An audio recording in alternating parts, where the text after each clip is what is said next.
Anies lantang nyindir utang negara lewat foto baca buku Big Debt Crisis. Bukannya ente punya utang yang belum lunas juga ke Sandiaga? Ngaca. Ini menurut saya pola-pola atau modus-modus yang sangat licik berbohong kepada publik dan menyiasati aturan yang ada. Kalau hanya Gubernur DKI Jakarta membutuhkan dana 50 miliar, apalagi Presiden, mungkin 50 triliun atau 5 triliun atau berapapun. Dan nanti negara melalui APBN akan memberikan kompensasi bagi penyumbang dalam tanda kutip atau yang memberikan hutang dalam tanda kutip ini dengan proyek-proyek yang dibiayai oleh uang rakyat. Anies bilang soal jejak keberhasilan ke Pak SBY. Tanya aja, apa keberhasilannya? Berani nggak?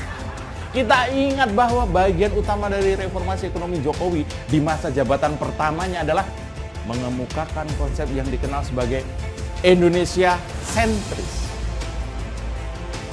Calon Presiden dari Koalisi Perubahan untuk Persatuan KPP Anies Baswedan mengunggah foto dirinya saat membaca buku Principle for Navigating Big Debt Crisis. Buku Big Debt Crisis ini ditulis oleh investor top dunia Ray Dalio. Mengutip laman Goodreads Kamis 27 April, buku Big Debt Crisis berisi gagasan Ray soal bagaimana kebijakan publik merespon masalah krisis utang.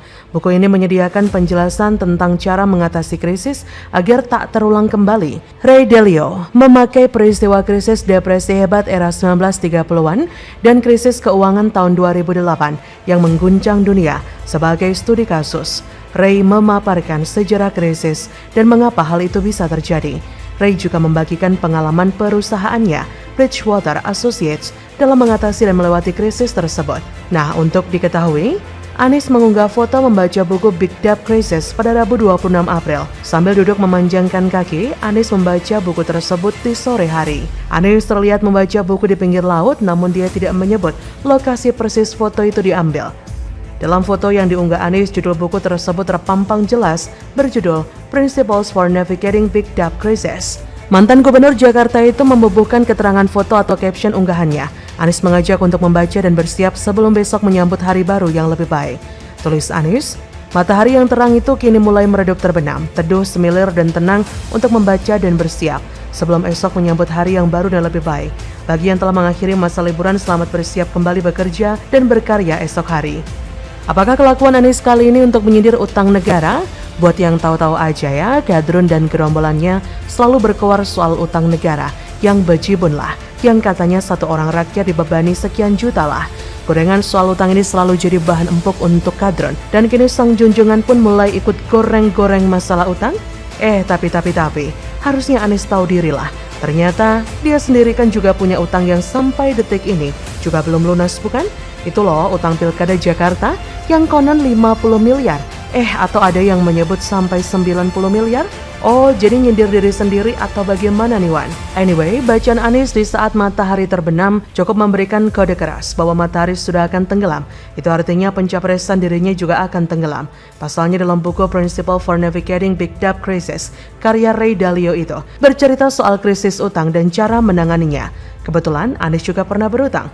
Mungkin lagi mencari solusi bagaimana bisa membayar utang modal pencapresan itu dan bagaimana efeknya jika dirinya batal ke pentas Capres 2024 sedangkan duit buat keliling Indonesia sudah banyak terbuang. Bagaimana solusinya? Dari mana duitnya? Jadi seolah-olah ini membuktikan peribahasa menepuk air di dulang terpercik muka sendiri. Tahu artinya apa? Googling coba, jangan males kayak Kadron. By the way, ngomongin soal utang Anies ini bukan cuma sama Sandi saja loh. Justru utang Anies sangat banyak kepada warga Jakarta. Ya, janji-janji kampanye Anies tidak ada satupun yang terwujud. Itulah utang Anies yang tak bisa dilupakan warga Jakarta hingga detik ini. Jika janji saja tidak ditepati, maka apakah orang sepertinya ini layak memegang amanah yang lebih luas lagi? Tentu saja tidak, Ferguson. Seseorang yang sudah terbiasa munafik pasti sulit dipegang janji-janjinya. Jadi bagaimana menurut Anda? Relawan Anies Baswedan Safari Ramadan ke Petamburan, Bibip Rizik siap jadi relawan, tanda-tanda kader merapat, politik haram siap-siap dibentuk. Rizik suka atau tidak adalah faktor penentu kemenangan Anies Baswedan di Jakarta. Dan kartu Rizik harus kembali dimainkan supaya bisa meraup banyak suara. Itulah kenapa saat Rizik pulang, Anies pun sowan ke rumahnya. Meski sebenarnya lucu. Kejadian ini seperti hanya mengulangi kejadian yang pernah terjadi di Pilkada DKI Jakarta tahun 2016 sampai tahun 2017, bagaimana pendukung Anies Baswedan.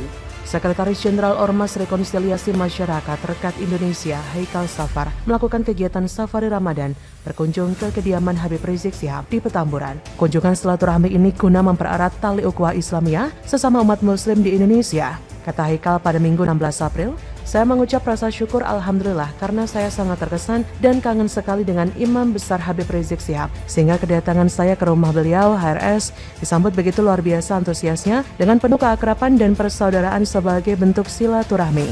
Haikal Safar juga menyampaikan pesan Habib Rizik bahwa kalau mau selamat jadi pemimpin wajib jujur dan amanah.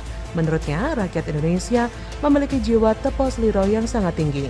Oleh karenanya, jaga amanah rakyat dengan baik. Haikal menambahkan bahwa dirinya akan terus ikhtiar dengan melakukan silaturahmi ke berbagai tokoh nasional, tokoh politik, dan tokoh lintas agama berpengaruh di Indonesia. Sekretaris Jenderal Anies Baswedan Center ini juga meminta kepada Habib Rizik Syihab untuk saling mendoakan agar diberikan kesehatan dan keselamatan dalam segala urusan. Ia juga mengucapkan terima kasih kepada Rizik yang telah memberikan tempat khusus di dalam hati sanubarinya dan juga semua umat muslim dimanapun berada. Melihat manuver relawan Anies dengan mengunjungi Rizik di Petamburan menandakan bahwa ada upaya Anies menggandeng para kadrun kembali di Pilpres 2024. Jadi bisa dipastikan, para kadrun merapat mendukung Anies sebagai capres. Jika memang ini benar-benar terjadi, maka kemungkinan besar para kadrun menurunkan massa untuk mendukung dan membela Anies dengan cara apapun. Ini juga menjadi sebuah tanda jika Pilpres 2024 akan sangat berbahaya dan syarat akan isu politik suku, agama, ras, dan antar golongan seperti tercermin pada Pilkada DKI Jakarta 2017 silam. Nasdem yang saat ini menjadi parpol yang berubah haluan dari nasionalis kepada radikalis dan fundamentalis membuka pintu lebar-lebar bagi Anies untuk memporak-porandakan Indonesia. Politik identitas yang dijalankan begitu luar biasa bahkan sebelum Pilpres menghangat. Politik identitas yang dikerjakan dengan luar biasa menjijikkan membuat kita sama-sama melihat jika orang ini sebetulnya tidak layak dipilih. Haram. Semakin lama politik identitas ini akan menjadi tren dan juga bisa merusak negara kesatuan Republik Indonesia. Kita sama-sama tahu siapa Rizik itu. Dia adalah orang yang dianggap sebagai playmaker dari kemenangan pasangan Anies Sandi pada Pilkada 2017 silam. Kemenangannya di DKI Jakarta secara pengaruh adalah karena JK yang juga dia meskipun dia menjadi ketua DMI saat itu. Politisasi masjid dijalankan dengan begitu masif. Kedatangan Anies ke markas Perang Pembela Islam yang sudah dibubarkan menjadi tanda jika Pilpres pada tahun 2024 akan sama seperti Pilkada Jakarta. Anies pun pernah mengunjungi Petamburan sekitar 6 bulan silam. Demokrasi akan hancur sehancur-hancurnya, membuktikan sekali jika negara masih kalah dengan intoleransi dan pengacau yang ada di belakang Anies. Ini tentu akan menjadi sangat meresahkan. Anies ini adalah tipe orang yang menghalalkan segala cara untuk masuk dalam kepemimpinan.